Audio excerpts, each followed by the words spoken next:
ever since I've started this show, there have been a lot of people who have decided to tell me about how good of a WoW player that I am. Or how bad of a WoW player I am. Or something like that. Either way, tonight I'm actually going to return the favor. I'm going to be teaching you guys everything that you need to know to play paintball. Everything you need to know in this show. Here's the catch. I'm going to be teaching you guys how to play paintball the same way that you guys have been trying to teach me how to play World of Warcraft. Sound good?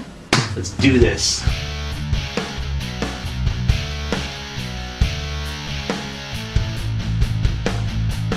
Of course, now I'm wondering how many people have tuned out before the first guitar stab of the opening credits.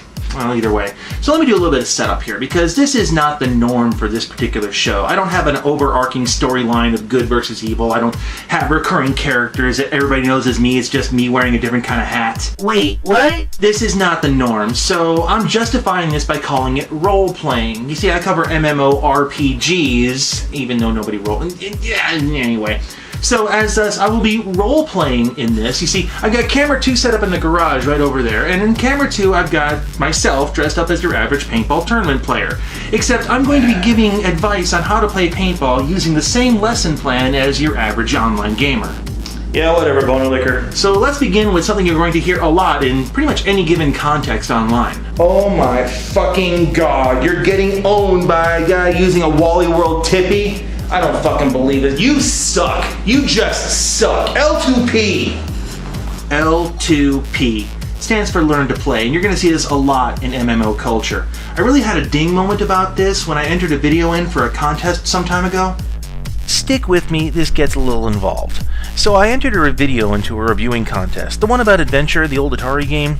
On the video review, Asa included this. As a kid, I never really got the game, mostly because it had been traded so many times the instruction booklet was long gone, and even if we had the instruction booklet, we were kids, we never would have read it anyway. Yeah, tell that to all my other reviewers who insist on being instruction manuals. Old school! And this was really the ding moment for me. You see, back in the 1970s or so, there were college students building what would eventually become the first personal computers, and once they had them built, they had to ask a question. Well, what can we make these things do? So they then had to create programming languages, UIs, programs. Everything had to be done from scratch because, well, there was no manual. Now, as time went on, that eventually became really ingrained into the computers and computer games. I mean, heck, there was a PC game in the 80s called Hacker. That didn't even come with directions at all. The old arcade fighter games didn't have directions on them for the super moves either. You had to figure out downright fierce for yourself. So it shouldn't be surprising that computer gamers still do this. It's kind of ironic that we live in the so-called information age, and yet computer gamers want you to figure everything out on your own. You win. Perfect. But on the off chance, let's say you press them for some more information and they actually give it to you. Most of the time, they're going to be giving you advice that's kind of a variation on the same theme. So with that in mind, camera 2. Everything you need to know how to play this field is online, so go look it up for your damn self and leave me alone. Yeah, about that. Just type in, how do I play paintball on any given search engine, and you're going to be flooded with information. Most of this is going to be less than informative, and they're not going to tell you things about the game that you really want to know. Google's a really powerful tool, but if you don't know the questions to ask, you're not going to get the answers you want, or need for that matter. So having someone at least point you in the right direction is helpful, and some of these guys do give some advice for that. Well, of course you don't know where the fuck to go. You're a fucking noob. You want me to throw you a bone? Fine, I'll throw you a fucking bone. You're going to go to Tech PB, you're going to go to PB Nation. All the information you're ever going to need to know how to play your damn position is going to be right there. So just leave me the fuck alone and then just come back when you learn how to fucking play. Problem 2, the wiki effect. When you go to PB Nation or Tech PB, you'll see the problem. They're both forum-based communities. As such, you're going to get as many different opinions on what the right way to play the game is as you're going to get people who post on the forums. Most of the information you get is going to conflict with other information you get, and it's really easy to become overwhelmed. Some threads have triple-digit pages of information. Mind you, most of them are arguing the minutia, but for a newer player, it's still very overwhelming. And let me bring this to gaming. There are several websites that will tell you the best way to build your class, in this case a WoW rogue. Each website has a different opinion on the best build, and don't get me started about elitist jerks. That's actually the website name, by the way. They have a wall of text posts explaining things down to the 1000th percentage, then over-explain the argument as to whether it's right or not. Which brings us back to the idea of exclusivity. You see, if you make information so hard to understand that only a select few kind of get it, and you happen to be one of the few that kind of get it, hey, I'm better than everybody else, I'm elite. But this also leads to a bigger problem that you get to, and you see this a lot in dungeons, battlegrounds. I see this a lot in the Looking for Raid too in World of Warcraft. And for the sake of our paintball player, this is going to be something that you'd probably get between games. Oh my fucking god, this team is so full of fucking fail. First of all, your gear sucks, you suck, and you need to learn how to fucking play. Look, this is not that fucking difficult. All you gotta fucking do is crash the snake. Once you do that, you start laning D2. When you do that, I'm gonna press your mirror in. You go over the top, you do him. Then you go bunker the guy in the can all the way in the back, and we win. It's not that fucking hard to do. Problem 3, jargon. Let's face it, it's a lot easier to say D2 than Dorito 2, and it's easier to say Dorito 2 than to say that weird-looking bunker that looks like a pyramid, but not that pyramid over there. And let's not confuse it with stuff like tacos, rollers, cans, car washes. We can keep going, but you get the idea. Jargon creates a shorthand that makes communicating specific things with specific meanings to get specific information out very quickly. Hawk Center! Is he still in the back, Dorito? This is why the doctor said that I had a medial malleus fracture, and I just told people that I had broken my ankle. Technically, they're both correct, but the former is actually more useful to the medical community, but it also kind of creates sort of an exclusionary kind of thing. If you don't speak the lingo, you don't get what's going on. Or how about a colleague's fracture? I could talk about my colleague's fracture. But once you're outside your group of specialists, a taco means this, a roller means this, a can means... you get the idea. So when you're talking to a new player, you either have to bring them up to speed on the lingo, or ditch it and just speak plain English. Let corner on me! Let corner on me! And the same thing goes for field locations too. Holy fuck, how could you not know where D2 is? It's very possible nobody ever told them, just like all those other things that everyone is supposed to know. Why is it my job to teach you fucking noobs how to play? I figured it out on my own, you can figure it out on your own too. No, actually, you got a point there. No, you don't have to teach anybody anything about how to play these games, but I kind of look at it the same way that I look at American politics. If you do nothing to change the situation, you really have no right to complain about what's going on. And come to think of it, I don't think you really figured out how to play these games all on your own either. And if you did, then you really need to stop playing games like this and start figuring out the mysteries of the universe. Stuff like black holes and stuff.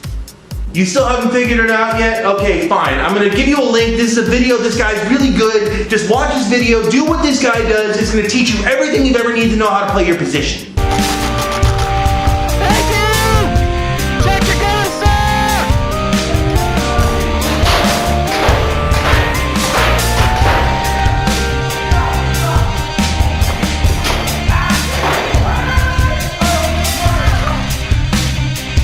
Should I, or do you want to surrender? Humiliation. Your call. Where do I even begin? I've lost count of how many people have said to me, here's a link, watch this video, and learn how to play your given class. The problem is that videos like this don't teach you anything.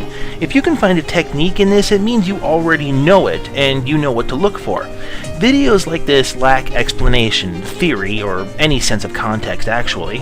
This isn't really learning. If anything, this is the WoW version of snow porn. You see, this is the stuff you watch when you can't get your real life fix. It's summer, there's no snow, the hill isn't open, 3 o'clock in the morning, you want to go riding, but you can't, so you watch this and live vicariously. Snow porn. Gameplay footage is the same thing, and you're not getting anything out of it watching it as a new player, though. It's cool to watch, sure, but if you don't get the theory behind it, it's basically useless. Which actually brings me to one more thing. But wait, best case scenario. Let's say it's somebody who actually needs you for whatever reason. They need you for a raid, they need you for dungeon runs, whatever. Normally it's going to be like a guildie or something like that, and if they do that, then it's going to play out something like this. Alright kid, look, you keep on getting face rolled out there. As a coach, I think the biggest thing that's your problem is that you're just getting out geared. You need better gear. So what I want you to do is I want you to get a DM12. For the next game, I want you to go out and get a DM12, alright? Probably also want to get a set of Virtue Eyes, get a new board, just plug that right in there. If you can't find a new board, talk to the guys on the team. At least one of them's got a spare board they can loan you, but you better, it'd be better if you got your own. Let's see, you want to get a 6845 tank, a rotor on top of that puppy. And you're probably also going to want to get at least a 4x3 because we're having you play back. Actually, no, a 5x6 would be better, but a 4x3 should be fine because, you know, these guys are just scrubs anyway. You can take them. I know you can take them once you get the good gear out there. You're also going to want to get the slider shorts and the padded vest just to have those. We got team jerseys. We want you to get one of those before the next game really begins. And also ditch the boots. All right, just ditch the boots. Go straight to the cleats. All right, we're good on that. All right, why don't you go get geared up? We'll get out there for the next game. All right. Hang on. Let me break character here for just a second. Breaking character. Something I didn't mention in all that is, well, for starters, why you need all this new gear, why you need that specific gear, nor all the skill set needed in order to properly use all that said gear. And the other thing I didn't mention, I just asked you to drop $2,000 before the next game. Yeah, I figured I'd make somebody sit up and take notice.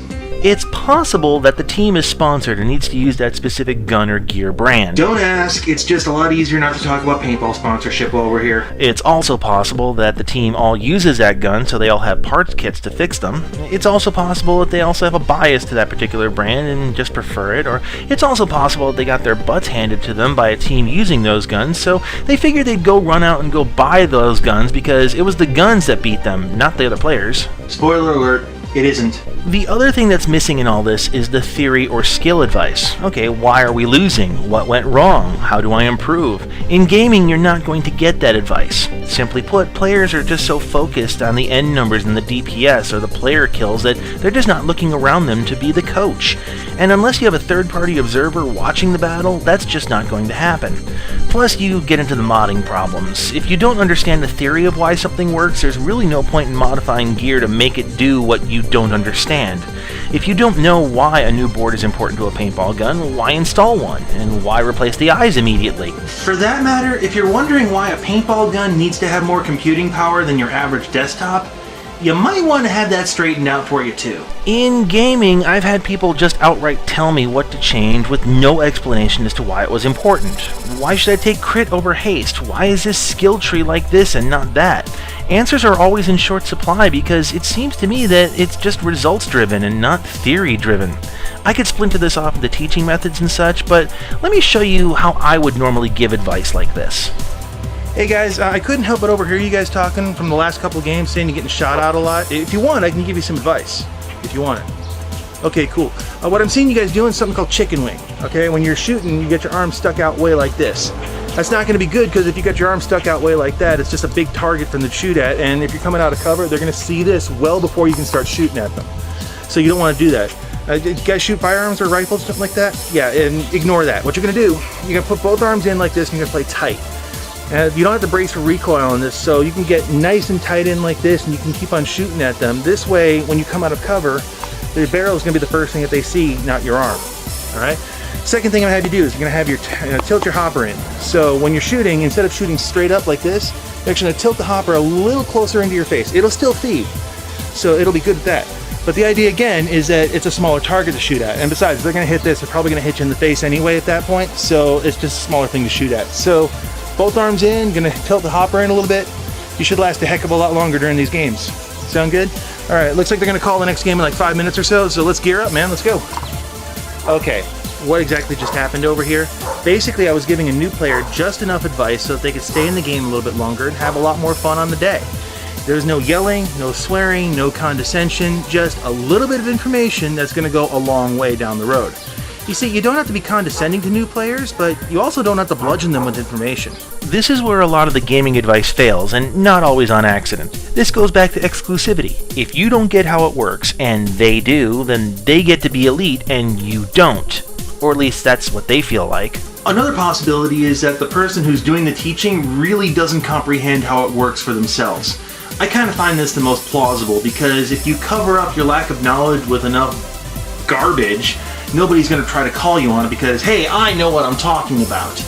That, and you can kind of create an armor of superiority around yourself and yell, fail group, even though you're the one producing the lowest DPS and you have no clue how the fights actually work.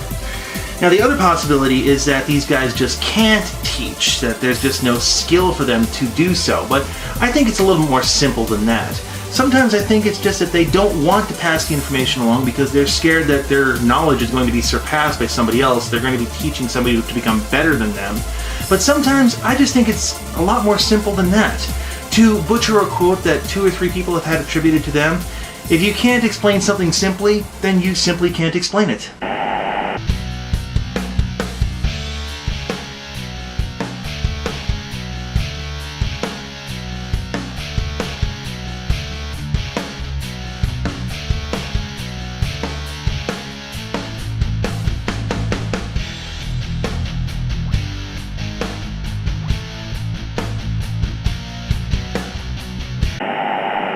There's not even any point to trying to teach all these terabats how to play. I mean, it's not like they fucking listen to anything you say to them anyway. That's because you're acting like a jerk. I wouldn't listen to you either if you talked like that. Vel, wait. You realize I'm just mocking how people really do? Oh, I'm aware. Sometimes I wish friendly fire was an option.